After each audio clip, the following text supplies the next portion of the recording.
एक young girl अपनी class में बैठी है और सीन से पता चलता है कि इस समय मैथमेटिक्स क्लास चल रही है। लेकिन किसी वजह से ये लड़की बहुत टायर्ड दिख रही है।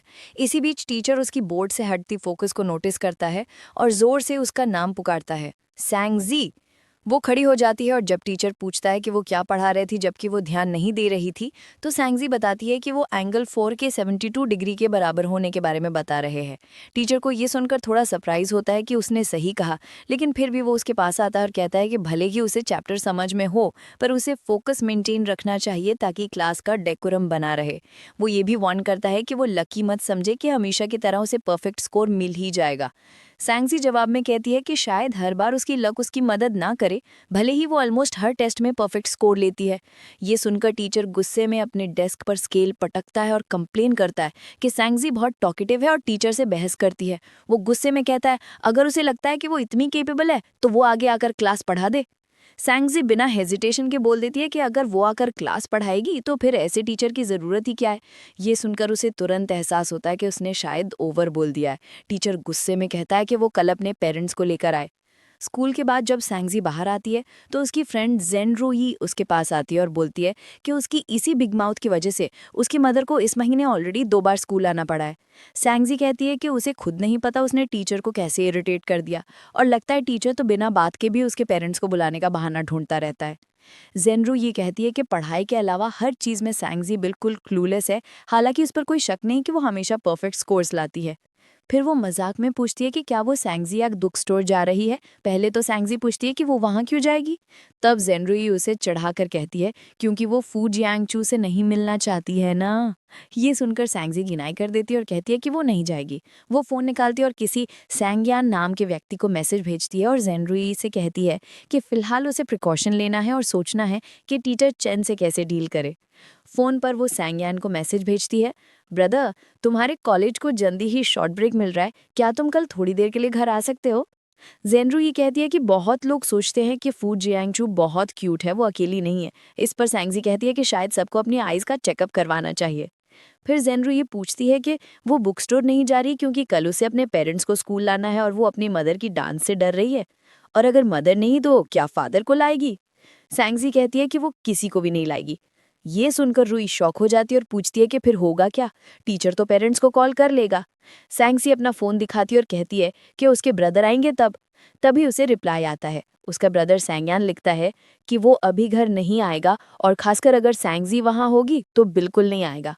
बाद में जब सैंगजी मार्केट के रास्ते घर जा रही होती है तो सोचती है कि काश वो अपने ब्रदर के साथ पहले थोड़ी नाइस रहती। उसे पता नहीं था कि वो ऐसा रिएक्ट करेगा। जब वो घर पहुंचती है तो उसकी मदर उसे उसके निकनेम एक्सजी से बुलाती है। सैंगजी परेशान है क्योंकि वो सोच रही है कि वो कल अपने पेरेंट्स को स्कूल नहीं ले जा सकती। तभी उसकी मदर उसे कुछ चीज़ें देती है और कहती है कि उसे उसके ब्रदर के रूम में रखाओ। सैंगजी ये सुनते ही एक्साइटेड हो जाती है, ब्रदर वापस आ गया। वो खुश हो जाती है क्योंकि अब उसे लगता है कि फाइनली वो बच गई। जीजी जल्दी से प्लेट उठा लेती है और हैप्पी होकर अपने ब्रदर को सर्व करने के लिए ले जाती है। उसकी मदर बताती है कि सैंगयान बास्केटबॉल खेलकर आया है और नहाने गया है। प्लेट में कटे हुए फ्रूट्स हैं, वाटरमेलन और ऑरेंज। जीजी की मदर उसकी पीछे खड़ी होती है और सोचती है कि आखिर अचानक जीजी अपने ब्रदर के आने पर इतनी खुश कब से होने लगी। फिर जीजी अपने ब्रदर के रूम में जाती है और जैसे ही वो दरवाज़ा खोलती है उसका ब्रदर काउच पर बैठा होता है फ़ोन चलाते हुए। पहले उसका चेहरा झुका हुआ था, लेकिन जैसे ही उसने चेहरा ऊपर उठाया सैंग एकदम शॉक और कंफ्यूज हो जाती है। वो सोचती है क्या उसके भाई में स्मोक किया है या क्या वो प्लास्टिक सर्जरी करवा आया है। वो हिचकिचाते हुए पूछती है, बिग ब्रदर, तुमने प्लास्टिक सर्जरी करा ली क्या? कुछ महीनों में तुम इतना बदल कैसे गए? वो उस दिन का भी जिक्र करती है जिसने उसे अचानक भगवान पर विश्वास करा दिया था और यहीं से एक बड़ी गलतफहमी की शुरुआत हुई थी। प्लास्टिक सर्जरी सुनते ही उसके ब्रदर के दिमाग में एक छोटा सा डेविल आइडिया आता है। वो मजाक में बोल देता है, हाँ मैंने सर्जरी करवाई है। सैंगशी एकदम हैरान, मम्मी पापा ने कुछ बोला नहीं, वो तो नॉर्मल दिख रहे थे। उसका ब्रदर उठकर कहता है, आ जरा पास आ और देख ले मेरी सर्जरी कैसी लगी। तभी पीछे से कोई आता है और सैंगशी को ब्रैट कहकर साइड होने को बोलता है। सैंगशी की हालत तो एकदम डेड एक्सप्रेशन वाली हो जाती है। सैंगयान मजाक में पूछता है, शॉक हो गई मेरे हैंडसम लुक्स देखकर। यहीं से कहानी टर्न लेती है। ये दूसरा लड़का आखिर है कौन? सैंगशी भी यही पूछती है। वो दूसरे लड़के की ओर देखकर पूछती है, ये कौन है? दूसरा लड़का बोलता है, तुमने अभी तो मुझे ब्रदर बुलाया था, पहचानती नहीं? सैंगयान शरारती मुस्कान के साथ कहता है, वाह कितनी लगाव है हमारे बीच। सैंक्षी खड़ी रहती है और अंदर ही अंदर सोचती है, अब ये दोनों जरूर सोच रहे होंगे कि मैं पूरी मूर्ख हूँ। फिर वो लड़का उसके पास आता है और अपना परिचय देता है। मैं दुआन जैशु हूँ, सैंगयान का दोस्त और उसका रूममेट। वो मजाक में कहता है कि शायद सैंक्षी को लगा उनके लुक्स सिमिलर हैं। सैंगयान फोन पर ही बोलता है, जा पहले अपना चेहरा मिरर में जाके देख ले। दुआन जैशु सोच में पड़ जाता है कि ये क्या बात हुई, सैंक्षी ने उसे अपना ब्रदर की समझ लिया।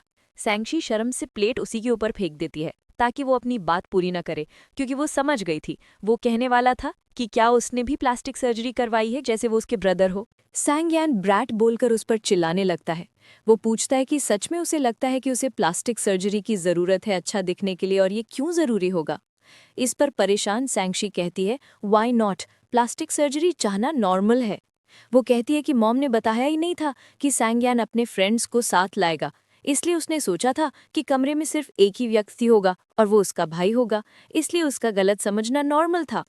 सैंगयान अपनी उंगली घुमाकर उसे मेंटल जैसा दिखाने लगता है और कहता है कि अगर ये सब नॉर्मल है तो पहले ये देख लो कि तुम्हारा ब्रेन ठीक काम कर रहा है या नहीं, क्योंकि तुम तो ऑब्वियस स्टूपिड हो। ये मैं नहीं बोल रही, स्टोरी में सैंगयान बोलता है। बस इतना सुनते ही सैंक्षी बच्चे की तरह जोर से रो पड़ती है। तभी उनकी माँ दौड़ते हुए कमरे में आती है। जैसे ही वो अंदर आती है, तुरंत सैंगयान डुआन शाक्सू की ओर इशारा करके कहता है, तुम मेरी छोटी बहन को बुली कैसे कर सकते हो। लेकिन सैंक्षी तुरंत डुआन के पीछे छिप जाती है और अपनी माँ से कहती है, मुझे मेरे भाई ने मारा है। उनकी माँ के चेहरे की नाराजगी सब कुछ बता देती है। वो सैंगयान के कंधे पर हाथ रखकर गुस्से में कहती है, फिर से बहन को परेशान कर रहे हो और अब ब्लेम दोस्त पे डाल रहे हो। वो उसे घसीट कर बाहर ले जाती है। सैंगयान समझाने की कोशिश करता है पर कोई फायदा नहीं। बस भाई सहो। जैसे ही सैंगयान बाहर जाता है, सैंक्षी जो रो रही थी अचानक ईविल स्माइल देने लगती है। डुआन उसी सांत्वना देता है, पर फिर पूछता है, तुम इतनी जल्दी रोना कैसे रोक लेती हो। वो टिश्यू निकालकर उसके आंसू पोंछता है। सैंक्षी सोचती है कि कल वो अपने भाई को स्कूल ले जाने वाली थी, पर अब उसे समझ नहीं आ रहा क्या करे। फिर वो डुआन जाक्सो को देखती है और उसे ले जाने का प्लान बनाती है। वो पूछती है, कल तुम फ्री हो। डुआन कहता है, कल मेरा रूटीन बिजी है। ये सुनकर सैंक्षी थोड़ी जेलस और गुस्से से बोलती है, तुम्हें कल फ्री होना ही पड़ेगा, वरना मैं माँ को बता दूंगी कि तुम और सैंगयान ने मिलकर मुझे मारा। डुआन पूछता है, तुम इतनी रीजनेबल क्यों हो। सैंक्षी कहती है, मैं अभी छोटी हूँ, मुझे रीजनेबल होना नहीं आता है। डुआन पूछता है, चाहती क्या हो तुम आखिर। सैंक्षी कहती है, कल सुबह मेरी टीचर को मेरे पेरेंट्स से मिलना है, तुम मेरे रियल ब्रदर बन के चले जाओ।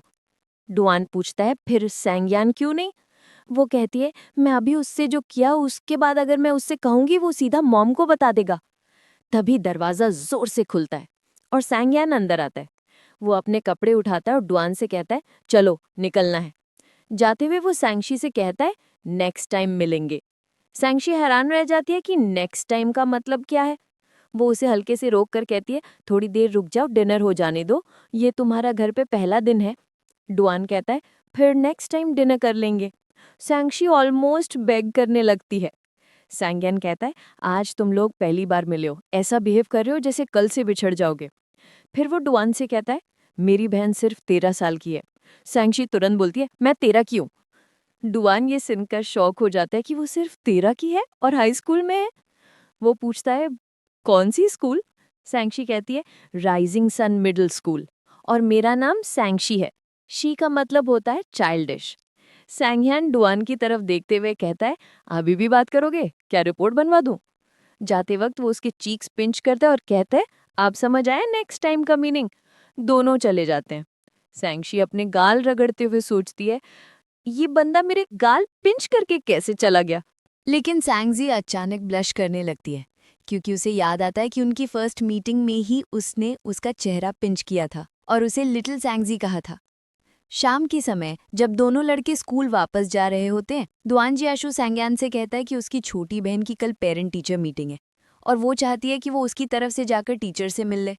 सैंगयान सुनकर बोलता है कि नो वंडर वो उसे डिनर के लिए रोक रही थी, उसे पहले से पता था कि वो कुछ चाल चल रही है। वो कहता है कि वो बहुत बिजी है इसलिए नहीं जा सकता और ना ही दुआन जियाशु को जाने की ज़रूरत है। अगर कुछ प्रॉब्लम हुआ तो मदर चली जाएगी। लेकिन दुआन जियाशु रुककर कहता है कि भले ही वो बिजी हो, वो फिर भी उसके साथ जाएगा क्योंकि बच्चों से झूठ बोलना ठीक नहीं होता। अगले दिन सैंगजी स्कूल जाने वाली बस में खड़ी होती है। वो सोचती है कि दुआनजी आशु ज़रूर आएगा, क्योंकि उसने इशारे में कहा था। पर वो ये भी बड़बड़ाती है कि अगर वो नहीं आया तो वो लायर है, और डॉग भी। फिर खुद को ठीक कर दिया, ओल्ड डॉग। जैसे ही बस अचानक रुकती है, सैंगजी गिरने ही वाली होती है, लेकिन कोई उसे पकड़ लेता है। वो पीछे मुड़कर देखती है। फू जियांगचू, वही लड़का जिससे वो कल बुक स्टोर में मिलने वाली थी। वो उसे फैंक्स बोलती है। फू जियांगचू थोड़ा अनइंटरेस्टेड दिखते हुए कहता है कि जिंगरुई ने उसे बताया कि उसकी पेरेंट टीचर मीटिंग है।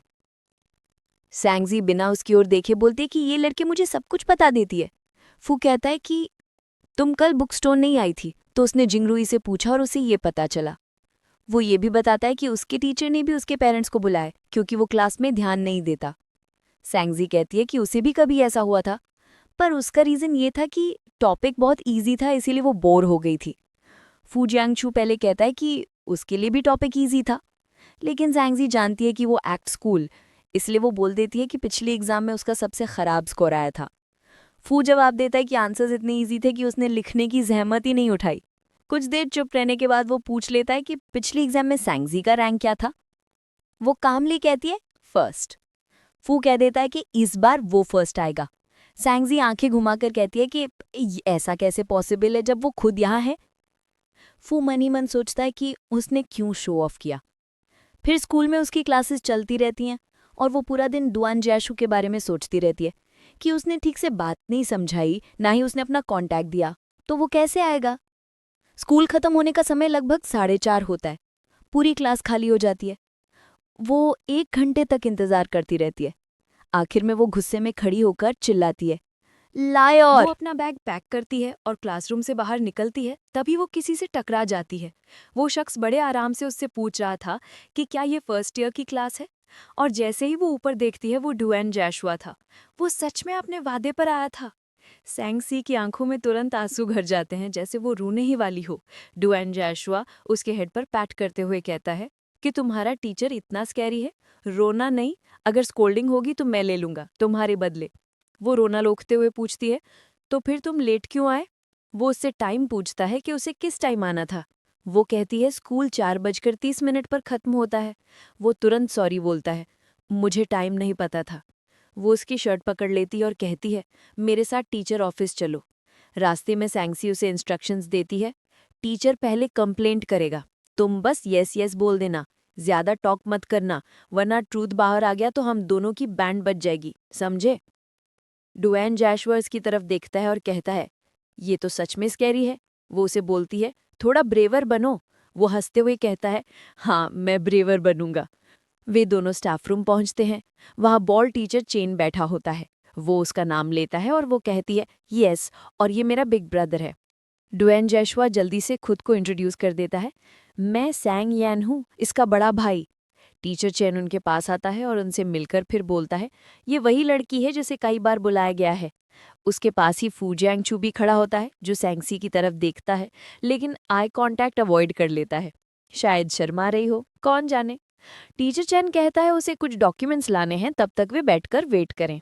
वो सैंगसी को पास बुलाता है और कहता है, इतनी छोटी उम्र और पहले से ही डेटिंग कर रही हो, बड़ी एनर्जेटिक हो। वो तुरंत बोल पड़ती है, आप ही तो यंग एज में डेटिंग करते होंगे। वो कहता है, मुझे तो लगा तुम करती हो। डुएन जैशुआ बोलता है, अगर कोई है तो तुम मुझे बता सकती हो। वो घूर कर कहती है, आप ओल्ड हो। वो बोलता है, अच्छा, अगर मैं ओल्ड हूं तो तुम मुझे ब्रदर क्यों बोलती हो, अंकल बोलो। और सैंगसी कहती है, ठीक है, अब से अंकल। उसके दिल में 1000 छुरियां एक साथ घुस गई। उसी समय एक खूबसूरत यंग लेडी अंदर आती है। वो फूजियांग चू की सिस्टर होती है और वो डुएन जैशुआ को देखकर ब्लश कर जाती है, क्योंकि भाई हैंडसम है। वापस सीन पर डुएन जैशुआ कहता है, अब से तुम मुझे अंकल बुला सकती हो, लेकिन फिर तुम्हें अपने रियल ब्रदर को भी अंकल बुलाना पड़ेगा। सैंगसी कहती है, नहीं, मैं तुम्हें ब्रदर ही बुलाऊंगी। वो मुस्कुराते हुए कहता है, ओ, तुम तो अपने भाई को प्रोटेक्ट कर रही हो। वो तुरंत बोलती है, प्रोटेक्ट, वो तो हमेशा मुझे बुली करता है, मैं उसे क्यों बचाऊं। फिर वो कहती है, और वैसे भी मेरा भाई तुमसे भी ज्यादा ओल्ड दिखता है। भाई पे दूसरा वार। ना समझ बच्ची नहीं, सीधा स्नाइपर है। डुएन जैशुआ पूछता है, टीचर कब आएगा आखिर। पीछे फूजियांग चू की सिस्टर अब भी ब्लश कर रही है, क्योंकि डुएन जैशुआ वहां है, टीचर की वजह से नहीं। सैंगसी कहती है टीचर पास आता ही होगा। और ड्वेन जैशुआ बोलता है अच्छा मतलब अब मैं बोर हो रहा हूँ इसलिए उसे आना चाहिए। तो दुआन जियाशु कहता है कि सांगसी उसे कुछ नाइस बातें बोल दे, इससे उसका बोर होना कम हो जाएगा। सांगसी सीधे बोलती है, मैं नहीं बोलना चाहती। वो उसे क्यूट समझकर हंसता है और कहता है, मैं तुम्हें अपने भाई की तारीफ करने को कह रहा हूँ, कोई रिपीट मशीन बनने को नहीं। लेकिन सांगसी फिर भी कहती है, मैं नहीं करूँगी। वो उसे मीन किड बोल देता है। तभी टीचर अंदर आता है और सॉरी बोलता है कि उन्हें वेट करना पड़ा। सांगसी तुरंत ग्लास उठाती और बोलती है, मैं पानी लाती हूँ। जब वो वाटर डिस्पेंसर से पानी भरती है, उसे फूजियानचो की सिस्टर और उसके टीचर की बात सुनाई देती है। टीचर बोल रही थी कि ग्रेड्स में दिक्कत है लेकिन वो गुड किड है, और कल तो वो स्टाफ रूम में भागकर आया था और पेरेंट्स बुलाने की मांग कर दी, जिससे उनका दिल बैठ गया था। सांगसी मन में सोचती है, इस लड़के के दिमाग में क्या इशू है। थोड़ी देर बाद लगभग 6 बजे टीचर द्वान जियासु को बैठाकर सांगसी के बारे में बात शुरू करता है। वो कहता है कि सांगसी ऐसा बच्चा है जो उसे हमेशा हेडेक देती है। कल तो उसने टीचर से पूछ लिया था कि अगर वो पढ़ाना बंद कर दे तो फिर टीचर की ज़रूरत क्या होगी। टीचर चैन बोलता है, मैंने इतने साल पढ़ा चुका हूँ लेकिन ऐसा अलग सा बच्चा पहली बार देखा है, और वो सांगसी है। वो उसकी तरफ देखता है और पूछता है, सच में तुमने ऐसा किया? वो शर्म से हेड नीचे कर लेती है। टीचर बताता है कि ये सब उसकी मदर को भी पहले बताया जा चुका है, और जब भी उसका ब्रदर आता है वो उसे डिसिप्लिन नहीं करता। ये सुनकर द्वान जियाशु फ़ोन निकालता और कहता है, ठीक है, मैं अभी सांग्यान को कॉल करके कंफर्म कर लेता हूँ। सांगसी का दिल धक धक होने लगता है। वो घबराकर बोलती है, तो अगर मेरे भाई को पता चला तो पूरा वर्ल्ड जान जाएगा। वो उसे फ़ोन लेने से रोकने की कोशिश करती है। द्वान जियाशु बोलता है, अगर तुम अलाउ नहीं करोगे तो मुझे कैसे पता चलेगा कि तुम लाई नहीं कर रहे, और मैं इतनी दूर से सिर्फ एक किड द्वारा ट्रिक होने तो नहीं आया था। उसी समय फूजियानचू की सिस्टर आती है और पूछती है, क्या मैं आपका नंबर ले सकती हूँ? वो पोलाइट होकर अपनी फ़ोन आगे बढ़ाती है, लेकिन दुर्भाग्य से ये लड़का यंग गर्ल्स में इंटरेस्टेड नहीं है। उसकी पसंद तो छोटी छोटी डेविल गर्ल्स हैं, जैसे सांगसी। वो बोलता है, मेरे पास फ़ोन नहीं है, जबकि फ़ोन वो पीछे छुपा रहा होता है, और सांगसी ने ये देख लिया।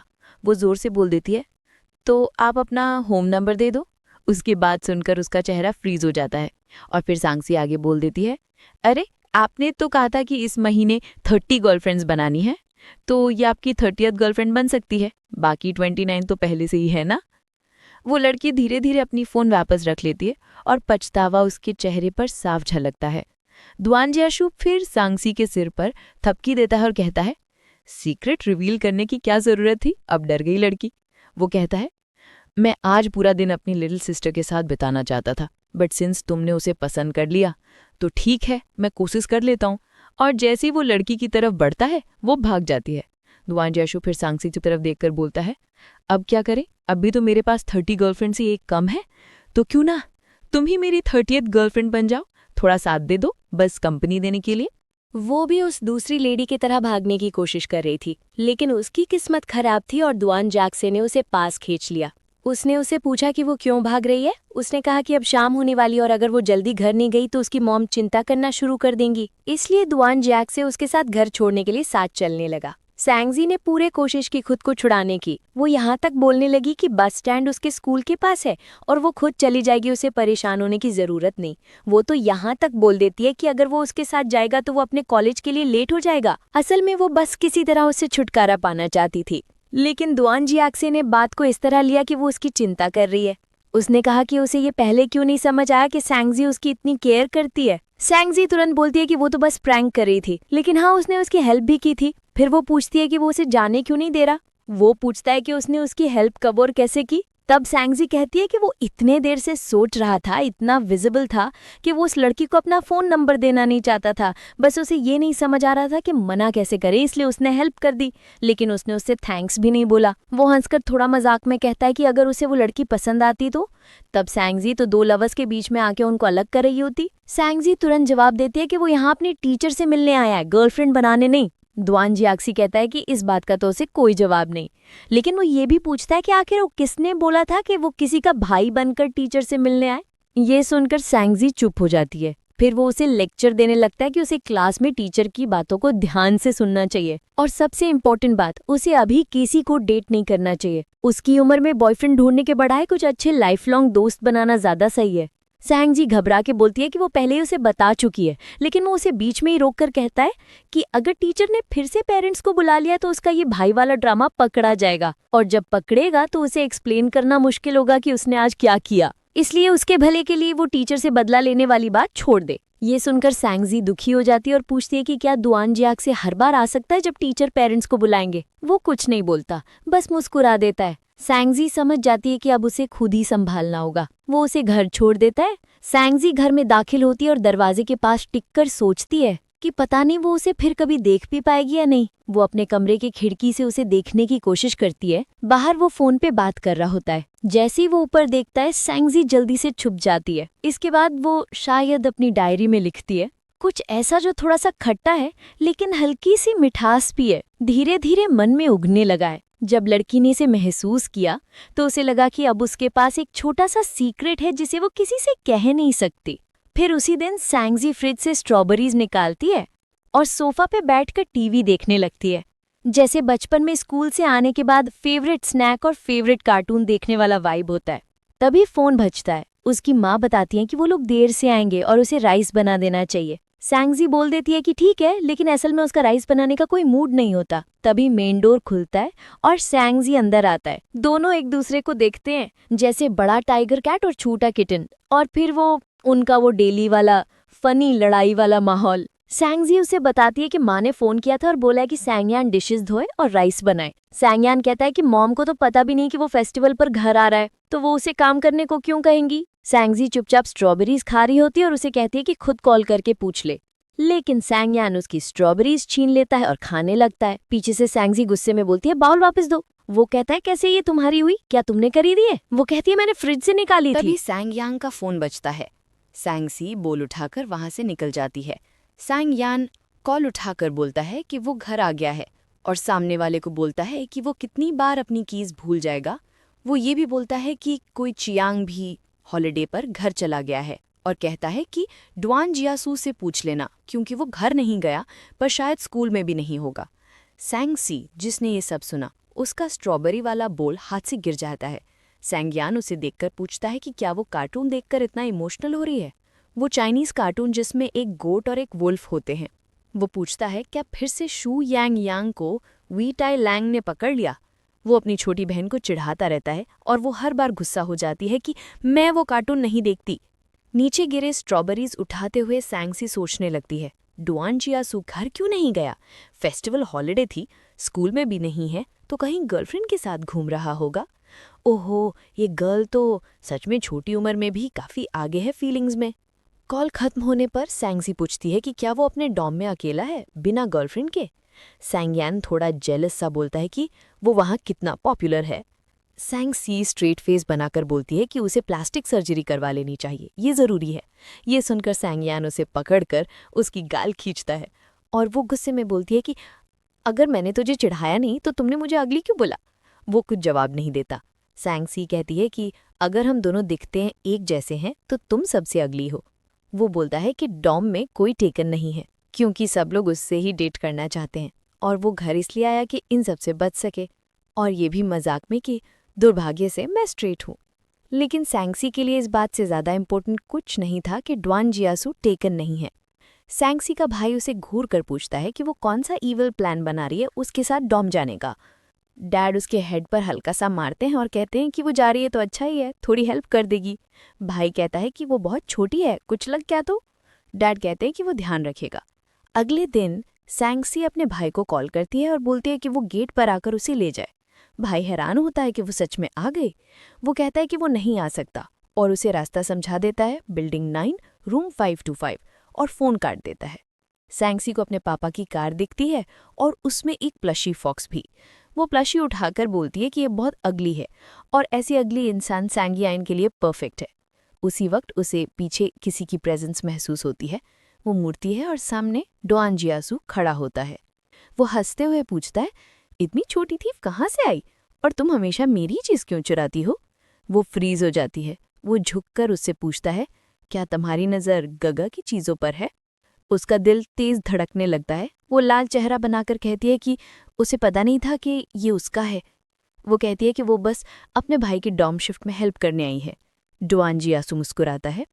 वो कहती है कि अगर उसे पता होता कि डॉल उसकी है तो वो इसे हेल्प करने में उठाती नहीं। वो आश्चर्य में पूछता है, मतलब अगर मेरी है तो तुम हेल्प नहीं करती? इतना कुछ मैंने तुम्हारे लिए किया और तुम? वो थोड़ा अपसेट हो जाती है कि उसने उसे थीफ कहा। वो कहता है, मैं मजाक कर रहा था। वो पूछता है, डॉल या फॉक्स, क्या चाहती हो? वो तुरंत फॉक्स छीन लेती है। वो कहती है कि डॉल अगली है। ड्वान जियासु कहता है कि ठीक ही तो है। वो पूछती है कि इसने अगली डॉल खरीदी क्यों? वो बोलता है कि उसने खरीदी नहीं, उसे याद नहीं कैसे मिली। वो कार से बैग्स उठाता है। सैंक्सी कहती है कि अगर किसी और ने दी है तो उसे नहीं चाहिए और वापस दे देती है। वो मुस्कुराता है, ट्रंक बंद करता है और उसके सिर पर हाथ रखते हैं डोम की ओर चल देता है। वो पूछता है कि उसका बैग भारी तो नहीं, वो उठा दे। वो बोलती है कि भारी नहीं है, वो 3 साल की नहीं है, वो 13 की है। वो बोलता है हमें 5th फ्लोर तक चढ़ना है। वो ब्लश होते हुए कहती है कि अगर मैं नहीं चढ़ पाई तो तुम मुझे उठाकर ले जाओगे क्या? वो मुस्कुरा कर कहता है, अगर तुम चाहो तो ले जाऊंगा। वो और लाल होकर कहती है, अपने सपनों में। वो हंसकर कहता है, ठीक है, सपनों में ले जाऊंगा। डॉम में पहुंचते हैं। उसका भाई आराम से फोन पर बैठा है। वो कहती है, तुम नीचे क्यों नहीं आए मुझे लेने? वो बोलता है, तुम ही खुद ही तो ऊपर आ गई। उसके ब्रदर के रूममेट्स हैं चियांदे और चन जुनवन। चियांदे ड्वान जियासु को ओल्ड शू कहकर पूछता है, क्या आज हॉटपॉट चलेंगे? वो कहता है कि वो बिजी है, तुम लोग चलो। चियांदे शॉक में कहता है, गर्लफ्रेंड ले ली क्या? और दावा करता है कि अगर वो गर्लफ्रेंड बनाएगा तो पहले उसे गर्लफ्रेंड दिलानी होगी। रूममेट्स की बातें सच में डेस्परेट वाइब्स देती हैं। सैंक्सी सोचती है, क्या सच में सब उसके भाई को ही पसंद करते हैं? कमरे में थोड़ी ऑकवर्ड चुप्पी हो जाती है। ड्वान जियासु उठने लगता है, उसके सिर पर हाथ फेरता है और कहता है, डॉल चाहिए तो ले जाना, और बाहर चला जाता है। सैंगजी अभी भी हैरान है कि उसने उस डॉल को फेंका क्यों नहीं। चेन जुनवन मजाक में कहता है कि शायद वो इसको बेड पर डेकोरेशन की तरह रखता है। सैंगजी पूछती है, क्या ये डॉल ड्वान जियाक्सु को उसकी गर्लफ्रेंड ने गिफ्ट की है? लेकिन चेनताई बताते हैं कि ड्वान जियाक्सु को गर्लफ्रेंड रखने का टाइम ही नहीं है। थियान कहती है कि वो बहुत बिजी डॉग है और ये डॉल शायद किसी कॉम्पिटिशन से मिली हो जो उसने पिछले सेमेस्टर में जीती थी। फिर सैंगजी का भाई कहता है कि चलो अब डिनर करते हैं। चेन जुनवन ओके कहकर अपनी शर्ट उतारने लगता है, लेकिन भूल जाता है कि सैंगजी कमरे में। सैंगजी को उसकी शर्ट लग जाती है और वो चिल्लाती है कि बाथरूम में जाकर चेंज करो। वो अपना सर खुजाते हुए याद करता है कि उसकी छोटी बहन भी कमरे में है। इस बीच सैंगजी कोशिश करती है कि डॉल को अपने बैग में रख दे, पर वो फिट नहीं होती, तो वो बुक्स निकालकर डॉल रख देती है। उसका भाई कहता है कि वो हॉटपॉट खाने जा रहा है, अगर वो चाहे तो साथ चले और बाद में वो उसे घर ड्रॉप कर देगा। लेकिन सैंगजी कहती है कि वो घर जाकर ही खाएगी। वो जल्दी से बैग जिप करके अपने भाई के पीछे स्टेशन की तरफ चल देती है, पर उसे एहसास नहीं होता कि उसने अपनी होमवर्क नोटबुक बैग में रखी ही नहीं है। उप्स! उधर ड्वान जियाक्सु शावर से निकलता है। सैंगजी का भाई उसे कॉल करता है और बताता है कि उसकी बहन कुछ छोड़ गई है। ड्वान जियाक्सु फोन पर सैंगजी से पूछता है कि उसने क्या छोड़ा है। वो बताती है कि उसने उसकी चीज नहीं ली, बल्कि अपनी होमवर्क नोटबुक उसके डेस्क पर भूल आई है। वो पूछता है कि क्या उसका भाई नोटबुक कल ले आए, लेकिन सैंगजी कहती है कि नोटबुक में वीकली जर्नल बचा और उसे आज ही पूरा करना है। वो पूछती है, तुम मेरे लिए लिख दोगे? वो बोलता है, अपने भाई को बोल देती, मुझे क्यों? सैंगजी की आवाज़ रोने जैसी हो जाती है और वो कहती है कि टीचर बहुत स्ट्रिक्ट है और उसे डर लग रहा है। ड्वान जियाक्सु कहता है कि वो सुबह जल्दी उठकर स्कूल में लिख ले और वो नोटबुक उसे अभी ला देगा, लेकिन सैंगजी रोककर कहती है कि वो जल्दी नहीं उठ सकती। वो हैरान हो जाता है कि ये इतनी कॉन्फिडेंटली बोल क्यों रही है। फिर वो अंदर जाकर चेयर खींचकर बैठता है और उसे समझाता है, होमवर्क तुम्हारा है, टीचर ने तुमको दिया है। तुम चाहो तो टीचर को सच पता कर अपॉलॉजी कर सकती हो और बाद में पूरा करना, लेकिन दूसरों से लिखवाना ठीक नहीं है।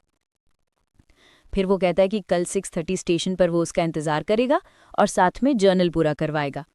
वो उसे रोना बंद करने, फेस धोने और जल्दी सोने को कहता है। सैंगजी कहती है कि भाई को कुछ मत बताना।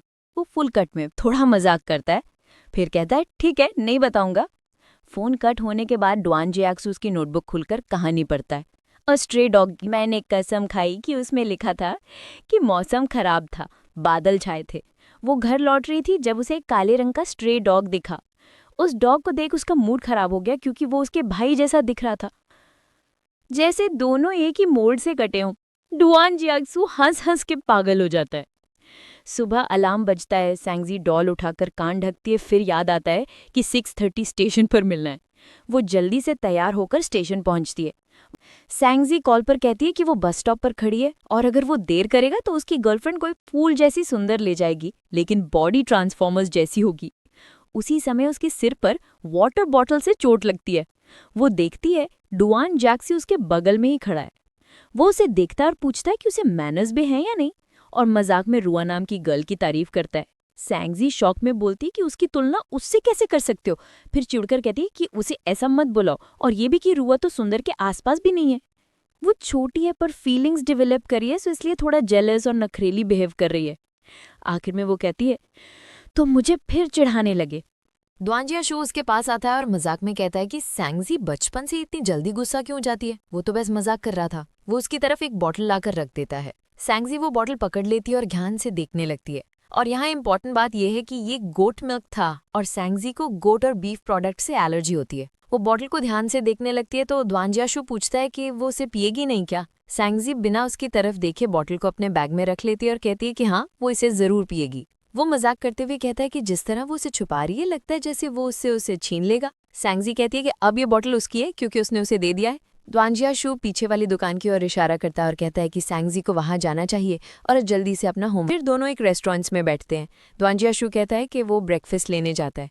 वो उठकर जाता है तो सैंगजी पहले उसे देखती है, फिर कैशियर को जो उसे देखकर स्माइल कर रही होती है।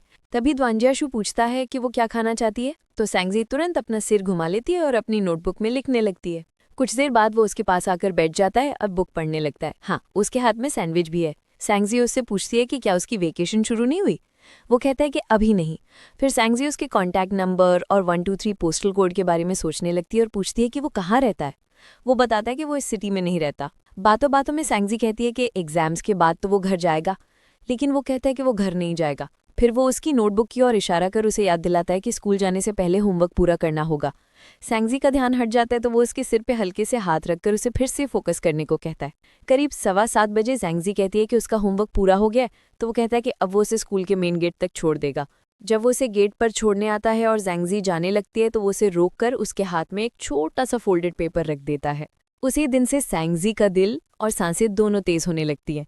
उसे ऐसा लगता है जैसे हवा में स्वीटनेस घुल गई हो। उसकी छोटी सी इमोशन धीरे धीरे एक बड़े पेड़ की तरह बढ़ती जाती है और उसके मन में एक छोटी सी उम्मीद उगने लगती है। अब हर दिन बस उसे यही इंतजार रहता है कि द्वांजिया शू से कब मुलाकात होगी।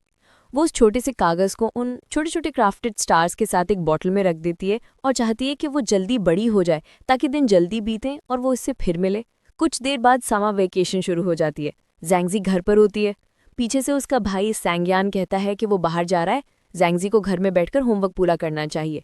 सैंगजी कहती है कि अगर उसे भूख लगी तो, और माँ बाप अभी बहुत देर में आएंगे। सैंगयान उसे चढ़ाकर कहता है कि जब वो उसकी उम्र में था तो खुद खाना बनाता था और खुद का ख्याल रखता था। सैंगजी कहती है कि वो और उसका भाई सेम नहीं है क्योंकि उसके पास भाई है लेकिन उसके भाई के पास कोई भाई नहीं। ये सुनकर सैंगयान कुछ सेकंड के लिए स्पीचलेस हो जाता है। फिर वो कहता है कि और उसे खाना चाहिए तो बता दे, वरना आप भूखी रहकर मरने में भी कोई दिक्कत नहीं। सैंगजी मोबाइल उठाती है और प्रिटेंड करती है कि वो पापा को कॉल करके कंप्लेन कर रही है। सैंगयान तेजी से आता है लेकिन कॉल लॉग में कुछ नहीं होता, मतलब वो मजाक कर रही थी। वो गुस्से में कहता है कि वो सचमुच एक मॉन्स्टर है। सैंगजी कहती है कि अब वो सच में कॉल करेगी। सैंगयान कहता है कि ठीक है कर लो, लेकिन जैसी वो करेगी वो भी अपनी बारी लेगा। वो हाथ में ब्रूम ले लेता हो तो सैंगजी डर जाती है और तुरंत माफी मांगती है। सैंगयान कहता है कि अगर वो ऐसे ही उसकी बात सुने तो वो उसे रोज अच्छा खाना खिलाएगा। जाते समय वो कहता है कि अगर घर पे कोई डोरबेल बजाए तो दरवाजा मत खोलना। सैंगजी सोचती है कि शायद वो अपनी रूममेट से मिलने जा रहा है जिनमें द्वांजिया शू भी है। वो वही स्मॉल पेपर निकालने ही वाली होती है, तभी उसका फोन बजने लगता है। कॉल उसकी दोस्त लिली का होता है। फोन पर लिली बताती है कि अगले ट्यूसडे मीकू का बर्थडे है और उसने कहा है कि वे सब कैरियोके जाने वाले हैं। इसलिए लिली पूछती है कि क्या सैंगशी उनके साथ चलेगी। सैंगजी जवाब देती है कि उसे गिफ्ट खरीदना है, इसलिए वो अभी बिजी है और नहीं आ पाएगी। लिली कहती है कि अभी तो समर वेकेशन चल रहा है, फिर इसका मतलब क्या हुआ? अगर सैंगजी बिना गिफ्ट के जाएगी तो ऑकवर्ड लगेगा। ये सुनकर सैंगजी कहती है कि अब तो वो बिल्कुल नहीं जाएगी क्योंकि अब बात और भी रीजनेबल हो गई है। लिली परेशान होकर कहती है कि ऐसा नहीं हो सकता, गिफ्ट तो उन्होंने सोचा था कि दोनों मिलकर खरीदेंगे। सैंगजी चुप हो जाती है। लिली कहती है कि अब उसे अपनी एक्स्ट्रा क्लास पर जाना है और कॉल काटने से पहले कह देती है कि वो सैंगजी को लेने आ जाएगी। अब कमरे में सैंगजी और उसके ख्याल अकेले रह जाते हैं। उसे एहसास होता है कि जब से उसे दुआनजिया स्यू का छोटा नोट मिला है, उससे उनकी मुलाकात ही नहीं हुई। फोन में वो एक कॉन्टैक्ट को देखती है जिसका नाम उसने जैक सेव किया हुआ है। वो सोचे कि उसे कोई छोटा मैसेज भेज दे जैसे हैप्पी या कुछ सेरेमनी, लेकिन वो खुद ही सोचकर मैसेज डिलीट कर देती है क्योंकि उसे लगता है कि ये बेमतलब है। वो सोचती है कि क्या वो प्रिटेंड कर सकती है कि उसने गलती से मैसेज भेजा है, मगर फिर लगता है कि वो भी बहुत ऑब्वियस होगा। फिर सोचते हैं क्या एक्सीडेंटल कॉल कर दे, लेकिन अंत में वो फ़ोन को बिस्तर पर फेंक देती है और खुद भी मुंह नीचे करके लेट जाती है। वो खुद से पूछती है कि वो आखिर कर क्या रही है। वो जानती है कि वो हमेशा उसके और उसके बीच के गैप को महसूस करती है। असल में जिस नाम को उसने जैक के नाम से सेव किया है वो द्वान जैस्यू ही है। वो खुद को समझाती है कि शायद दोनों के पास बात करने के लिए कोई कॉमन टॉपिक भी नहीं है और वो ऐसी ही अपनी एनर्जी वेस्ट कर रही है जबकि उसे सोना चाहिए। वो सोने से पहले कंप्लेंट करती है कि ये द्वानजियास्यू आखिर खुद को समझता क्या है, उसकी स्लीप उससे ज़्यादा इंपॉर्टेंट है।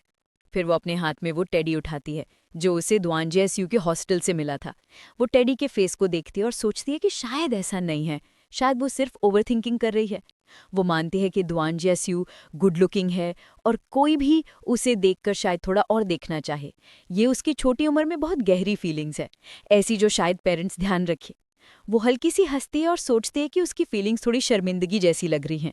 वो फ़ोन उठाती है, मैसेज डिलीट करती है और सोचती है कि असल ज़िंदगी में तो वो द्वानजियास्यू से मिल भी नहीं सकती, या शायद नहीं मिलना चाहिए। तभी सांगयन का कॉल आता है और फ़ोन हाथ से फिसल भी जाता है। वो कॉल उठाती है और ज़ोर से हे ही बोलती है। सांगयन पूछता है कि उसने ब्रेकफास्ट में क्या एक्सप्लोजिव खा लिया जो इतनी लाउड हो रही है।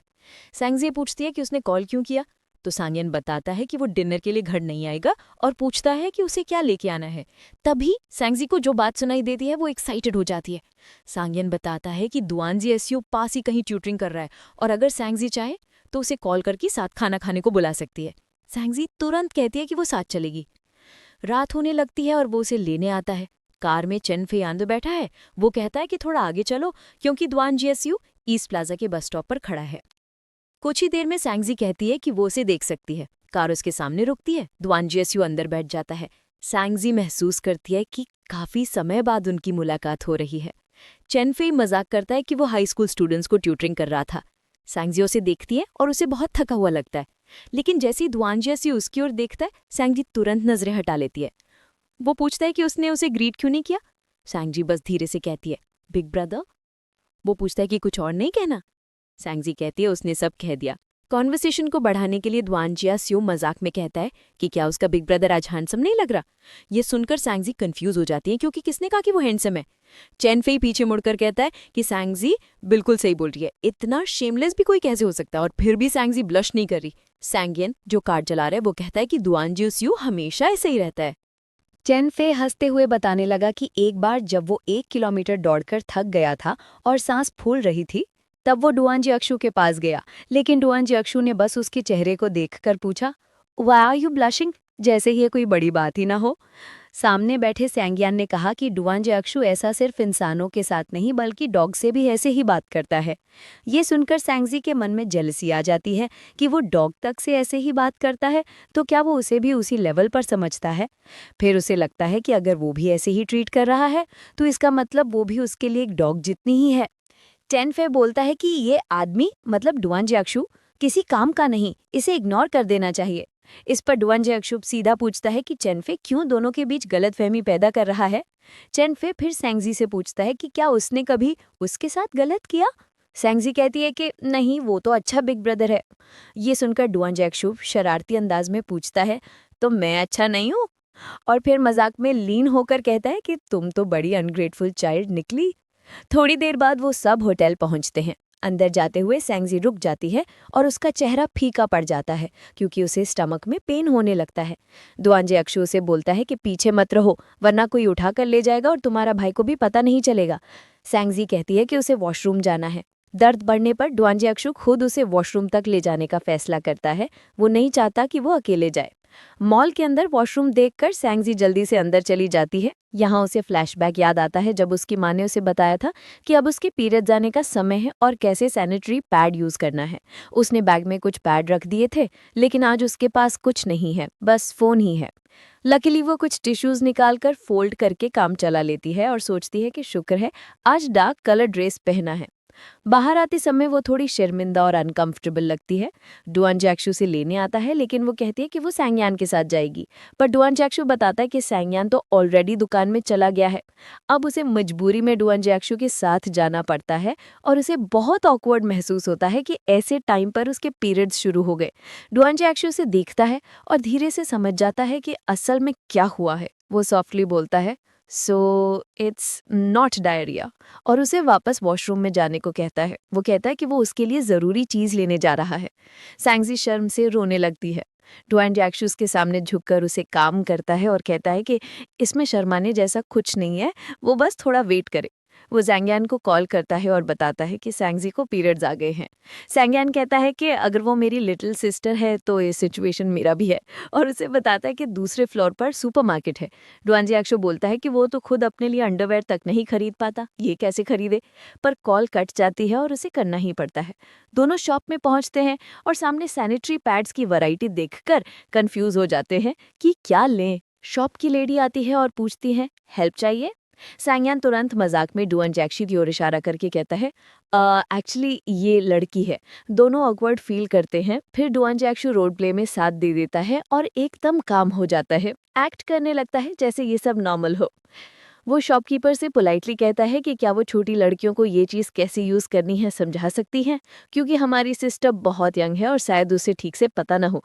शॉपकीपर उसकी बात सुनकर मान जाती है और वॉशरूम की तरफ चली जाती है।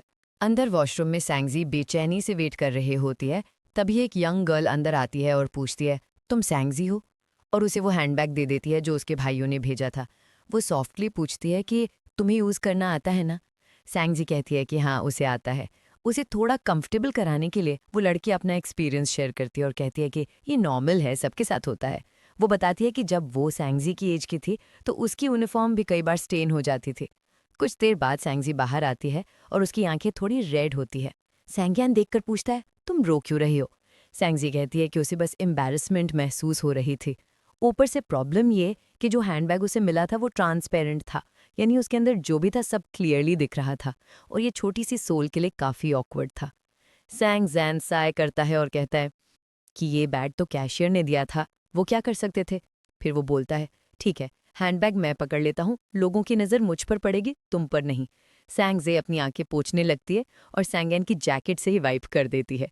सैंगजैंग डिस्गस्टेड एक्सप्रेशन देता है, लेकिन सैंगजी बोलती है, रिलैक्स, मैं स्नॉट नहीं पोंछ रही हूँ। फिर सैंगजैन उसे पास खींचकर कहता है कि चलो अच्छा खाना खिलाते हैं ताकि उसका मूड ठीक हो जाए। वे ऊपर रेस्टोरेंट में पहुंचते हैं जहां उन्हें पहले आना था। चेनफे पूछता है कि इतना टाइम क्यों लगा। सैंगजैन मजाक में कहता है कि उसकी लिटिल सिस्टर क्लॉ मशीन खेलकर हार गए और रोने लगी। चेनफे उसे कंसोल करता है, कहता है कि वो उसे बाद में एक टॉय दिला देगा। खाना आते समय दुआन जियाक्सू उसे गर्म पानी देता है। थोड़ी देर बाद दुआन जियाक्सू मजाक में सैंगजैंग को बेब बोलकर बोलता है कि और खाना लो। ये सुनकर सब शॉक में दिखने लगते हैं। खाना ऑर्डर करते समय सैंगजी कहती है कि उसे बीफ स्क्यूअर्स चाहिए। सैंगजैन उसे घूर कर कहता है कि थोड़ा सेल्फ अवेयरनेस रखो, तुम बीफ या लैम नहीं खा सकती, एलर्जी है। चनफे भी कहता है कि खुद की केयर पहले करनी चाहिए, लेकिन सैंगजी अड़ जाती है और कहती है कि लाइट रिएक्शन है, कुछ नहीं होगा। तभी द्वान जियाक से उसका प्लेट सामने खींच लेता है और उसके डिश में जो भी बीफ था वो सब अपने बोल में डाल देता है। सैंगजेन बस उसे शौक में देखती रह जाती है और उसके प्लेट में बस स्पगेटी जैसे नूडल्स बजे रह जाते हैं। सैंगजेन हंसते हुए कहते हैं कि अब वो पफर फिश की तरह गुस्से में फूल रही है। खाना खत्म होने के बाद वो सब बाहर आते हैं। चनफे बिलखने लगता है कि वो ऑलरेडी 3rd सेमेस्टर में है लेकिन अभी भी सिंगल है। सैंगजेन कहता है कि ये सब रोना ग्रेजुएशन के बाद करना। चनफे बोलता है कि पिछले 3 सालों में जितनी भी लड़कियां उससे मिली वो बस सैंगजैंग या दुआन जियाक्सू के नंबर पूछने आई थी। सैंगजैन कहता है कि अपना नंबर देना सीखो। चेनफे उन्हें हक करके कहता है कि वे अच्छे भाई हैं। वहीं सैंगजी ये सब सुनकर थोड़ा जेलस फील करती है और साथ में उसके पीरियड्स मूड स्विंग्स भी चल रहे हैं। सैंगजैन कार लेने पार्किंग में चला जाता है। दुआन जियाक्सू सैंगजे से पूछता है कि उसके पास कॉइन है। वो पूछती है क्यों। वो आगे देखते तो वहाँ क्लॉ मशीन होती है। वो दोनों टेडी पकड़ने की कोशिश करते हैं। 5-6 अटेम्प्ट्स फेल हो जाते हैं और वो बोलती है कि इतने कॉइन्स में तो एक टॉय खरीद ही लेते। मगर इस बार फाइनली द्वान जियाक्सू टॉय निकाल लेता है और पूछता है तुम्हें पसंद नहीं आया क्या। वो उसे हाथ में पकड़कर छोटा सा थैंक्स कहती है, थोड़ा रूड टोन में, क्योंकि पैसे उसके भी थे। द्वान जियाक्सू उसके सिर पर हल्के से हाथ रखकर कहता है, लो मैंने तुम्हें डॉल ला दी, अब रोना नहीं। ये सुनकर सैंगजी समझ जाती है कि वास्तव में द्वान जियाक्सू पहले से ही जानता था कि वो क्यों अपसेट थे, पर वो प्रिटेंड करता रहा कि उसने कुछ नोटिस नहीं किया शी फिर से रो पड़ती है और अपना सर टेडी में छुपाकर ढुआन जाशु के साथ चल देती है। वो उसे स्टबन लिटिल किड कहकर टीज करता है। बाद में सब घर वापस आते हैं। सैंगयांग छोटी सांगजी के लिए ग्रीन टी तैयार करता है और उसे पीने को कहता है। सांगशी कप पकड़कर पूछते है कि पहले जो चियान भय बोल रहा था, वही बात कि लोग उससे सांग्यान का नंबर मांगते हैं, उसके बाद क्या होता है? सांग्यांग कहते हैं कि उसके बाद कुछ भी नहीं होता, बस वहीं खत्म। ये सुनकर थोड़ा दुख लगता है। सांगशी अपने कप में हल्की सी ब्रेथ छोड़ती है और बोलती है कि शायद लोग असल में उसके भाई में इंटरेस्टेड नहीं होते, बल्कि ढुआन शुक तक पहुंचने के लिए ऐसा करते हैं। सैंगयांग बस इतना कहता है कि उसे बस अपना काम मिला हुआ है, पैसा चाहिए और फिर क्विट करना है। फिर सांगशी अपने रूम में जाती है और वो दोनों टेडी एक साथ रख देती है। दोनों ढुआन जाशु ने ही दिए थे। वो उनके सामने बैठकर उन्हें देखती रहती है और धीमे से बोलती है, अगली। तभी उसकी मॉम रूम में आती है और पूछती है कि अब थोड़ी ठीक महसूस हो रही है या नहीं। सांगशी कहती कि नहीं, उसे अभी भी दर्द हो रहा है। मॉम उसके पास बैठ जाती है और उसे एक कप ग्रीन टी या शायद कोई मेडिसिन देती है। मॉम बताती है कि उसकी आंट कह रही थी कि उसकी कजिन को भी पीरियड्स में बहुत पेन होता था, लेकिन जब उसके पीरियड्स खत्म होते थे तो वो थोड़ी और लंबी हो जाती थी। ये सुनते ही सांगशी एक्साइटेड हो जाती है और कहती है कि अगर इससे हाइट बढ़ती है तो थोड़ी पेन चल जाएगी। कुछ दिन बाद सांगशी रेडी होकर बाहर आती है। वो कहती है कि जैंगचू की बर्थडे पार्टी में जाना ज़रूरी नहीं है, क्योंकि उसकी मॉम ने उसे समर पेंटिंग क्लास में एनरोल किया और आज उसका डे ऑफ है। लेकिन उसकी फ्रेंड लिली कहती है कि उसे ज़रूर चलना चाहिए, क्योंकि जैंगचू ने स्पेशली उसे सांगजी को लाने को कहा था, क्योंकि उसे उस पर क्रश है। सांगशी पूछती है कि ये बात उसे किसने बताई, और फिर वो कहती है कि ऐसा क्यों नहीं कहा जाता कि उसको लिली पे क्रश है, उस पे नहीं। लिली बोलती है कि ये तो जिसके पास आंखें हैं वो खुद ही देख सकता है। भले ही उनके क्लासेस अलग अलग फ्लोर्स पर होती है, फिर भी वो रोज उसके क्लासरूम तक आते और रोज लिली से उसके बारे में पूछता है। स्टोर में लिली कुछ गिफ्ट पैक करने को बोलती है और पीछे खड़ी सांगशी अपनी चीक पर उंगली रखकर दिखाती है। लिली उसको टीज करते हुए पूछती है कि क्या उसे वहां किस चाहिए। सांगशी कहती कि नहीं, वो बस दिखा रही थी कि पहले वो और जैंगचू हमेशा फाइट करते थे। दूसरी क्लास में उसने उसे पंच भी मारा था और वो गिर गई थी। उसका एक टूथ भी निकल गया था, लेकिन उसने भी गुस्से में उसे पुश कर दिया था और जैंगचू फ्रैक्चर हो गया था। फिर बाहर बहुत गर्मी थी तो वो एक ड्रिंक शॉप में चले जाते हैं। अंदर कूल एयर मिलते हैं, अच्छा लगता है, लेकिन कैशियर काउंटर पर वही ढुआन जाशु था। सांगशी थोड़ी ऑकवर्ड हो जाती है। लिली कहती है कि उसे डबल स्किन मैंगो मिल्क चाहिए और सांगशी ऑर्डर देकर पैसे देती है। ढुआन जाशु कहता है कि पैसे $1 कम है। सांगशी गिनती करके बोलती कि ये प्राइस तो 34 बनता है। वो बोलती कि क्या उसे लगता है कि वो काउंट नहीं कर सकती। ढुआन जाशु उसे टीज करता है कि वो उसे बहुत बार सीक्रेटली देखती रहती है और अगर वो बस ऐसे देखती रहे और कुछ ना मिले तो उसका लॉस है। ये सुनकर उसे फ्रॉड बोलती है और जाने लगती है, पर ढुआन जाशु उसे रोककर सारे पैसे वापस कर देता है और कहता है कि ये पैसे सेव करके अपने लिए कैंडल खरीद लेना, मैं तुमसे पैसे कैसे ले सकता हूँ। सांगशी सोचती है कि ये हमेशा ऐसा क्यों होता है, पहले चोट फिर कैंडी, पहले हर्ट फिर केयर। वो उसे पूछ बैठती है कि क्या तुम बहुत पैसों की कमी में हो, क्योंकि उसे समझ आता कि वो कई जगह काम कर रहा है। फिर बर्थडे पार्टी में जैंगचू और सांगशी साथ बैठे होते हैं, पर दोनों ऑकवर्ड से लगते हैं। लिली पूछती है कि ड्रिंक लेगी। सांगशी कहती है कि उसका सारा अलाउंस शॉप में ही छूट गया और अब उसके पास पैसे नहीं है। वो सिर्फ दिल में सोचती है, लेकिन बाहर कहती है कि अभी 5 बज गए हैं और उससे घर जाना है। वो जोर से बोल देती है कि वो अभी घर जाना चाहती है। सारे लोग उसकी तरफ देखने लगते हैं। जैंगचू पूछता है कि वो सच में जा रही है। सांगशी कहती है कि डैड ने बोला था कि अंधेरा होने से पहले घर आ जाना है, और वो चल देती है।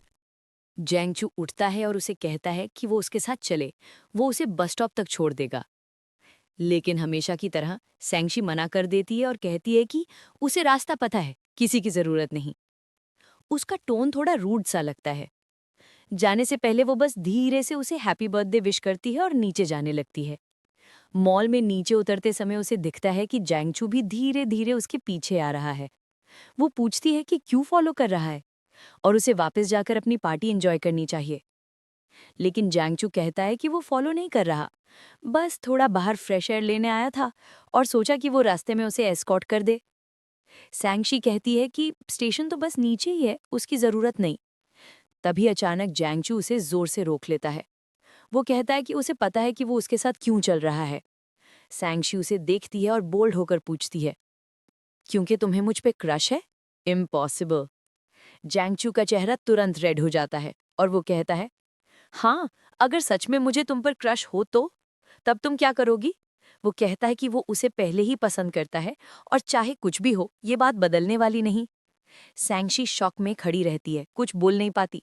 पीछे खड़े कुछ लोग इन्हें देख रहे होते हैं और कहते हैं कि कितना क्यूट कन्फेशन है।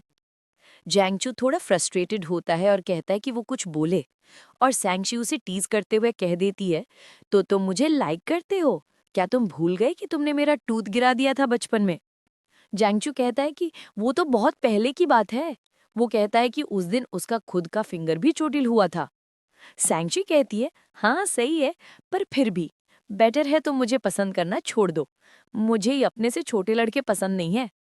जैंगचू कहता है कि ये तो एज डिस्क्रिमिनेशन है और हम दोनों में तो बस कुछ महीने का फर्क है। सैंक्षी पलटकर पूछती है, और तुम मुझे किस बात पर लाइक करते हो? जैंगचू थोड़ा शर्माते हुए कह देता है, क्योंकि तुम गुड लुकिंग हो। सैंक्षी बस ओह कहकर आगे बढ़ जाती है। जैंगचू डिसअपॉइंटेड रह जाता है। वो पूछता है कि उसमें क्या पसंद नहीं, तो वो सब चेंज कर देगा। सैंक्षी चलते हुए जवाब देती है, मुझे गुड लुकिंग लोग पसंद है। ये सुनकर जैंगचू कहता है कि उसे कभी किसी ने अगली नहीं कहा सिवाय उसके। सैंक्षी बोलती है कि हर इंसान की टाइप अलग होती है। जैंगचू दुखी होकर कहता है कि आज उसका बर्थडे है और वो उसे रिजेक्ट किसी और दिन भी तो कर सकती थी। सैंक्षी उसे देखते हुए बोलती है, तुम रो रहे हो? जैंगचू बस चिल्ला देता है, मैं नहीं रो रहा। तभी अचानक कोई आता है और पूछता है कि क्या वो डिस्टर्ब कर रहा है। जैंगचू मुड़कर देखता है, वो डुआन जाशू है। जैंगचू तुरंत झुककर उसे ग्रीट करता है और ऑकवर्ड होते हुए भाग जाता है। सैंक्षी पूछती है कि क्या वो उनकी बात सुन रहा था। डुआन कहता है कि हाँ, मैं सुन रहा था।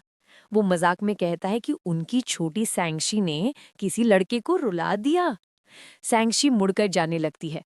डुआन कहता है कि पिछली बार उसने उससे कुछ कहा था और वो फिर से बोलने को कहता है। सैंक्षी कहती है कि उसे याद नहीं, पर वो बस इतना कहती है कि वो अर्ली डेटिंग नहीं कर रही। डुआन कहता है कि किसी के उसे पसंद करने पर कम से कम धन्यवाद कहना चाहिए और फिर शांति से अपना ओपिनियन बताना चाहिए, किसी को हर्ट नहीं करना चाहिए। सैंक्षी कहती है कि उसने हर्ट नहीं किया। डुआन कहता है वो लड़का तो रो रहा था। सैंक्षी चिढ़कर कहती है कि वो तो बचपन से ही क्राई बेबी है। डुआन टीजिंग तरीके से पूछता है, तुम फाइट भी करती थी? सैंक्षी कहती है, हाँ, बचपन में। वो हंसकर कहता है, तुम तो अभी भी छोटी ही हो। सैंक्षी बोलती, मैं अब छोटी नहीं हूं। मॉल से बाहर आते हुए डुआन जाशू उसकी हाइट कंपेयर करता है और कहता है कि वो थोड़ी सी बड़ी हो गई है और अब उससे अच्छे से बिहेव करना जानती है। और फिर वो उसके हाथ में वो पैसे वापस रख देता है जो उसने रेस्टोरेंट में उसे एक्स्ट्रा दिए थे, और कहता है कि अगर सांडियांग को पता चला तो वो सोचेगा कि वो उसकी छोटी बहन को पैसे में फंसा रहा है और उसे जेल में डाल देगा। सैंक्षी उदास होकर कहती है कि वो ऐसी सोच नहीं रही थी। वो कहती है कि उसके वर्ड से डुआन जाशू हर्ट हुआ है और उसे बहुत बुरा लग रहा है। वो माफ़ी मांगती है। बस स्टॉप पर खड़े होकर सैंक्षी कहती है कि वो जानती है कि ब्रदर बहुत मेहनत करता है और वो उसे और परेशान नहीं करना चाहती। डुआन जाशू कहता है कि वो अपसेट ना हो और अपने पैसे सेव करे और अपने लिए कुछ अच्छा खरीदे। डुआन जाशू वो पैसे भी उससे कहकर ले लेता है कि अपने लिए जो चाहो वो खरीद लेना। सैंक्षी कहती है कि उसे स्वीट्स पसंद नहीं, लेकिन वो पैसे वापस करने की कोशिश करती है और वो उसका हाथ पकड़कर रोक लेता है और कहता है, अपने लिए जो चाहो वो खरीद लेना। डुआन जियाशू मुस्कुराकर सैंक्सी से कहता है कि आगे जब भी उसे मनी की कमी होगी तो वो सैंक्सी से बोरो कर लेगा और स्वीट्स खरीद लेगा। इसी बीच उसकी बस आ जाती है और वो घर वापस चली जाती है। बस में बैठकर सैंक्षी बहुत सैड महसूस करती है। वो खिड़की पर डुआन जियाशू का नाम लिखती है, फिर तुरंत उसे मिटा देती है। उसे लगता है कि जैसे जैसे लोग बड़े होते हैं, प्रॉब्लम्स भी धीरे धीरे बढ़ती जाती हैं। शादी उनकी हाइट बढ़ने की तरह है, या वो सीक्रेट लव जो दिल में चुपचाप बढ़ता रहता है। कुछ समय बाद अक्टूबर की शुरुआत में सैंक्षी अपने कमरे में कुछ काम कर रही होती है, तभी उसकी माँ उसे पुकारती है।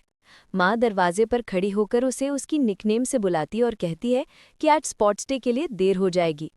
सैंक्षी जल्दी जल्दी अपना बैग पैक करती है और बाहर निकलती है। वो बहुत क्यूट लग रही होती है, लेकिन वो अभी बहुत छोटी है, तो नरेटर भी कहता है कि कॉम्प्लीमेंट नहीं दे सकता वरना गलत लगेगा।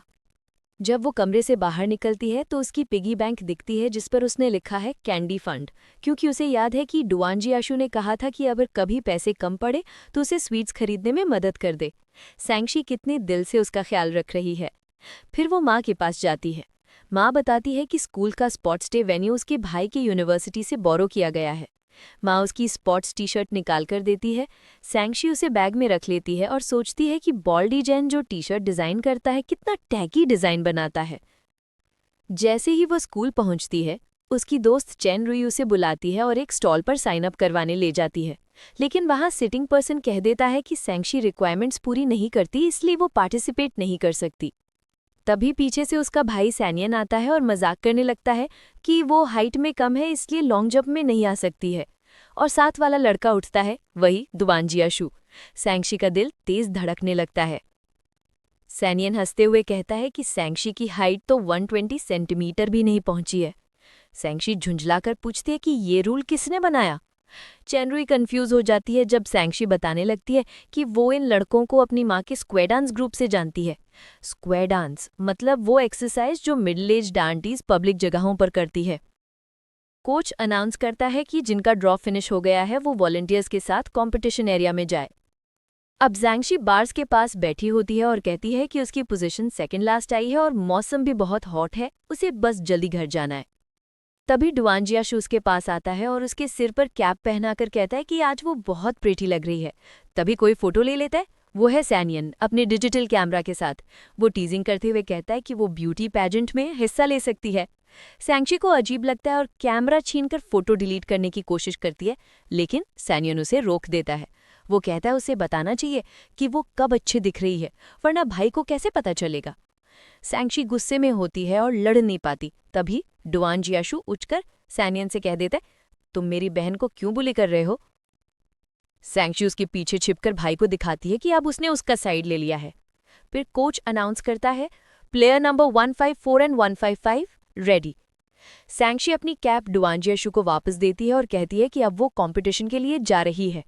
वो खुद को तैयार करती है और सोचती है कि वो शायद अच्छी नहीं कर पाएंगी, बस जंप करेगी और वापस आ जाएगी। रेस शुरू होती है। सैंक्षी तेज दौड़ती है लेकिन जंप पॉइंट पर पहुंचकर रुक जाती है, जैसे उसे फियर हो गया हो। वो जंप तो करती है पर बस आधा मीटर जितना ही, इतना छोटा कि लोग हंसी उड़ा देते हैं। उस पर कमेंट्स आते हैं, लोग कंपेयर करते हैं और उसका दिल टूट जाता है।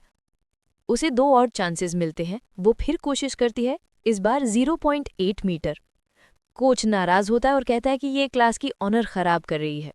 सैनियन दिल से क्लैप करता है और कहता है कि ये लॉन्ग जंप तो उसके रेगुलर कदम से भी छोटा है। सैंक्षी घुटकी भरकर बस चुप खड़ी रहती है। सैंक्षी एक बार फिर खुद को तैयार करती है कि इस बार वो एकदम परफेक्ट जंप करेगी।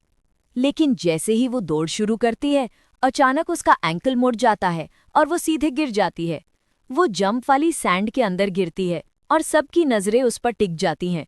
सैंगयान तुरंत उसकी तरफ भागता है, लेकिन फिर भी उसके मुंह से वही आता है, ये बच्ची। सैंक्षी वहीं जमीन पर बैठी रोने लगती है। उसके पैर में सच में बहुत दर्द होता है, जैसे हड्डी थोड़ी मिसप्लेस हो गई हो। मिस्टर चैन आता है और माफ़ी मांगता है कि उसकी टीचर को उस पर ऐसा दबाव नहीं डालना चाहिए था। वो कहता है कि गेम में जीत हार से ज़्यादा इम्पोर्टेंट पार्टिसिपेट करना होता है। हर किसी का लक अलग होता है। सैंगयान उसके सामने बैठता है और कहता है कि वो उसे उठा कर ले जाएगा। उधर मिस्टर चैन डुआंजियाशु से ऐसे माफ़ी मांगता है जैसे वो सैंक्षी का असली भाई हो। सैंगयान और डुआंजियाशु एक दूसरे की तरफ देखते हैं। मिस्टर चैन पूछता है, ये लड़का कौन है? और सैंक्षी घबराकर बोल देती है, ये मेरे पिता हैं। और उसका गला अपने हाथों में जकड़ लेती है, जैसे कि उसकी सोल ही बाहर निकल जाएगी। वो बाद में मन में सोचती है कि उसने ऐसा इसलिए बोल दिया क्योंकि उसे डर था कि अगर सच बता दिया जाता तो स्कूल में पेरेंट्स को बुला लिया जाता। सैंगयान मिस्टर चैन से कहता है कि वो सैंक्षी को संभाल लेगा और उन्हें बाकी स्टूडेंट्स को देखने जाना चाहिए। इसके बाद सैंक्षी को डुआंजियाशु अपनी पीठ पर उठाकर ले चलता है। वो इधर उधर देखती है और सैंगयान की वियर्ड सी नजरें देखकर सोचती है, अब क्या करे। सैंगयान इरिटेट होकर पूछता है, तुम्हें पैर में चोट लगी है या दिमाग में? इस तरह क्यों बिहेव कर रही हो? ये सुनकर सैंक्षी और ज्यादा रोने लगती है। वो कहती है कि उसे नीचे उतार दे, वो खुद घर चल लेगी। सैंगयान गुस्से में कहता है, पैर मोड़ लिया है, चल कैसे पाओगी? लेकिन सैंक्षी अब मूड में नहीं है। वो जबरदस्ती नीचे आने लगती है और कहती है कि उसे उससे उठाया जाना पसंद नहीं। सैंगयान कहता है कि थोड़ा बिहेव कर, पर वो रोते हुए कहती है कि वो हमेशा उसे बुली करता है। फिर वो चिल्लाकर बोलती है कि यह सब उसी की वजह से हुआ, क्योंकि उसने पिक्चर लेने की बात की और उसे नर्वस कर दिया, और उसने ये भी बोला था कि उसका जम तो उसके नॉर्मल कदम जितना भी नहीं है। सैंगन्यान उसे समझाने की कोशिश करता है कि वो बस मजाक कर रहा था, लेकिन उनकी लड़ाई देखते हुए ड्वान जाशू बोलता है, आओ मेरे पास आओ, और वो झुककर उसे अपनी पीठ पर बैठने देता है। सैंगन्यान उससे पूछता है कि क्या वो सच में उसके साथ जाना चाहती है, और सैंगसी कुछ नहीं बोलती तो सैंगन्यान समझ जाता है और चुपचाप पीछे हट जाता है। ड्वान जाशू उसे उठाकर आगे चलता है। वो सॉफ्टली पूछता है कि पैर के अलावा कहाँ चोट लगी है। सैंगसी बताती है कि हाथ में भी दर्द है और घुटने पर स्क्रैचेस भी हैं। वो उसे शांत करता है और कहता है कि डॉक्टर से दवा लगवा लेंगे। थोड़ी देर बाद वो उससे कहता है कि उसकी कैप उतारकर उसके सिर पर पहन ले, क्योंकि धूप है और उसकी स्किन सनबर्न हो सकती है। वो कैप पहन लेती है। वो एक लेडी डॉक्टर के पास जाते हैं। डॉक्टर कहती है कि चोट ठीक हो जाएगी, बस दवा और आइस लगाना है और एक्सरसाइज थोड़ी देर बंद। अगर हड्डी में डाउट हो तो हॉस्पिटल जाना होगा। ये सुनकर सैंगयान जल्दी बोलता है कि हॉस्पिटल चलते हैं, लेकिन ड्वान जाशू कहता है कि पहले बाकी चोटों पर दवा लगा लेते हैं, फिर देखते हैं। सैंगजी कहती है कि वो नहीं चाहती सैंगयान कुछ करे, तो सैंगयान कहता है कि वो उसके लिए सिर्फ पानी ले आता है। एक बार को तो वो सच में जेंटल दिखता है। ड्वान जाशू मुस्कुराकर सैंगसी से पूछता है कि क्या वो उस पर इतना भरोसा करने लगी है। वो कहती है कि उसका भाई बहुत जल्दबाज है, हेल्प करने आएगा तो उल्टा और चोट कर देगा, वो अब पेन से डरने लगी है। ड्वान जाशू कहता है कि थोड़ी सी पेन सहनी होगी तभी दवा काम करेगी। वो बोलती है बस सॉफ्टली लगाना। वो हंसकर कहता है कि ठीक है, वो जेंटल रहेगा। वो उसका हाथ धीरे से पकड़ने को कहता है। वो हाथ धीरे धीरे आगे बढ़ाती और कहती है, देखो मैं बहुत याद रखती हूँ, अगर ज्यादा दर्द हुआ तो मैं तुम्हें नहीं छोड़ूंगी। वो उसे छेड़ते हुए कहता है कि अगर वो चाहे तो सैंगन्यान को भी बुला सकता है दवा लगाने के लिए।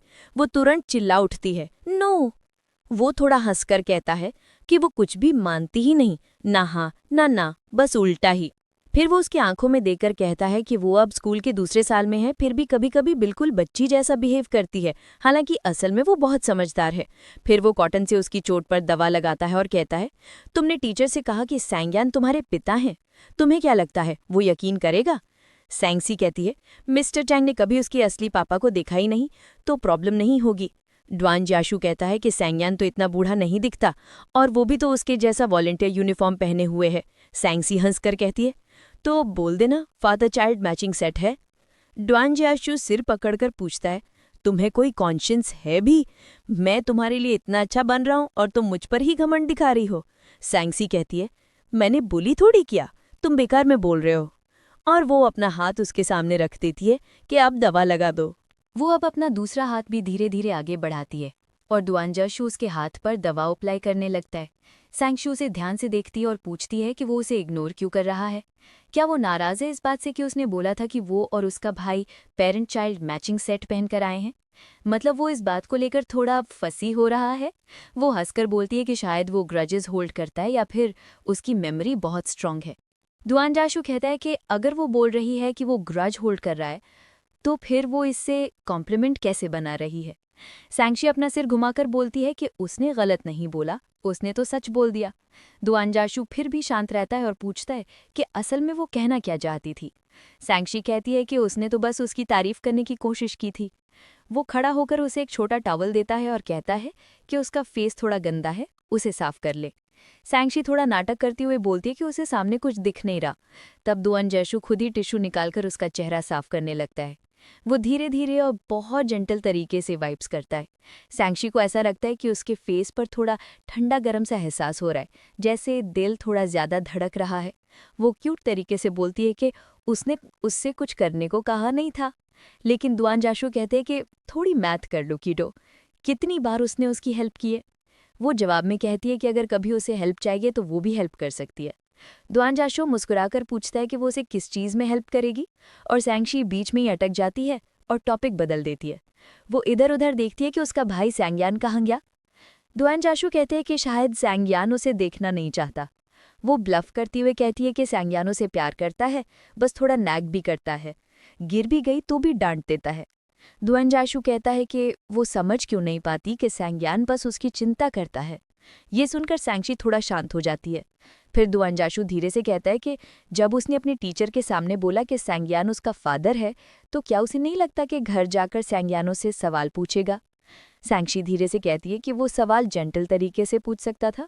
दुआनजाशु हंसकर कहता है कि जेंटल और सैंगयान एक ही चीज़ कैसे हो सकती है। तभी पीछे से सैंगयान वापस आता है। वो पूछता है कि दवा ठीक से लग गई। दुआनजाशु सिर हिलाता है और सैंगयान पानी लाकर सैंक्षी को देता है और कहता है कि पानी पीकर उन्हें हॉस्पिटल जाना है। सैंक्षी चुप रहती है तो सैंगयान उसके करीब बैठकर पूछता है कि वो पानी पीना चाहती है या नहीं।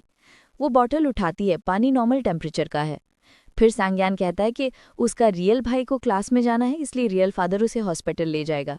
ये कहकर वो मुड़ने लगता है और दुआनजाशु उसे आंखों से इशारा करता है। तभी सैंक्षी तुरंत सैंगयान की पीठ पर कूदकर चिपक जाती है। सैंगयान पूछता है कि वो ठीक से पकड़ रही है। वो हाँ कहती है। पीछे से दुआनजाशु उसकी कैप ठीक करता है और सॉफ्टली कहता है कि भाई के साथ अच्छा बिहेव करना। सैंक्षी ठीक है बोलकर हाथ हिलाती है, लेकिन जाते जाते वो देखती है कि दुआनजाशु किसी दूसरी छोटी लड़की को भी हेल्प कर रहा है। वो लड़की उसे थैंक यू कर रही है। सैंक्षी के दिल में अचानक हल्की सी जलन आ जाती है। उसे लगता है कि शायद दुआनजाशु सबके साथ अच्छा है, वो उसके लिए स्पेशल नहीं है। वो थोड़ी सैड हो जाती है। बाहर सड़क पर सैंगयान टैक्सी रोकता है और हॉस्पिटल चलने को कहता है। कार में बैठकर वो उसका सीट बेल्ट खुद लगा देता है। वो कहती है कि जब वो उसके लिए इतना केयरफुल हो रहा है तो खुद सीट बेल्ट क्यों नहीं पहना। वो कहता है कि उसे इरिटेट लगता है। वो कहती है कि उसे भी इरिटेट लगता है। दोनों थोड़ा चुप बैठ जाते हैं। कुछ देर बाद सैंगयान चुपचाप एक कैंडी उसकी तरफ फेंक देता है और कहता है कि थोड़ी स्वीट खा ले। आगे स्कूल में समय बीतता है। उसकी दोस्त आती हैं। सैंक्षी उन्हें बताती है कि वो अपना पैर चोटिल कर बैठी थी। उसकी दोस्त उससे कहती है कि वो उसे पास वाले मार्केट चलने में अकम्पनी करे, क्योंकि वो बहुत समय से साथ नहीं खेले हैं। सैंक्षी मान जाती है, लेकिन कहती है कि उसे 5 बजे तक वापस आना होगा, क्योंकि उसका भाई लेने आएगा। मार्केट पहुंचकर उसकी दोस्त असमंजस में दिखने लगती है। आखिरकार सच बताती है कि वो इंटरनेट कैफ़े जाना चाहती है, लेकिन वे दोनों अंडर एज हैं, आईडी नहीं है और ये गलत होगा। सैंक्षी मना करती है, पर उसकी दोस्त जिद करके कहती है कि फिर वो अकेले ही चली जाएगी। सैंक्षी चिंतित होकर उसके पीछे पीछे जाती है और उसे रोकने की कोशिश करती है, लेकिन वो रुकती नहीं। थोड़ा आगे चलते ही शिनज़ेन रू जिन लोगों से मिलने वाली थी, वो पहले से ही वहां खड़े उसका इंतजार कर रही थी। उनमें से एक लड़की जो सिगरेट पी रही थी, वो हंसते हुए बोली, कहाँ रह गई तू छोटी बच्ची।